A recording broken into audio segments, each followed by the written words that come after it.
जानी मेलाटा हुए कौन मेलार नाम हूँ विश्व सुप्रसिद्ध खंडगिरी साधु सत मानकर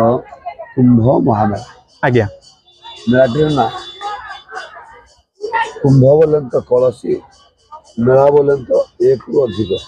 आज्ञा ये जगह शह शह हजार हजार कलसी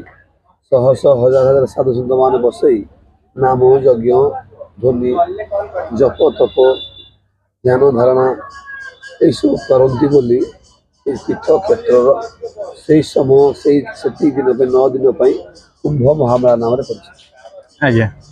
तो सब वर्ष यही समय आप आसती ये जगह को निश्चित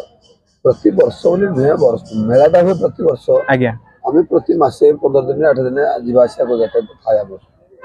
प्रत्येक आध्यात्मिक पीठ सहित आम जोड़ी था। आज्ञा।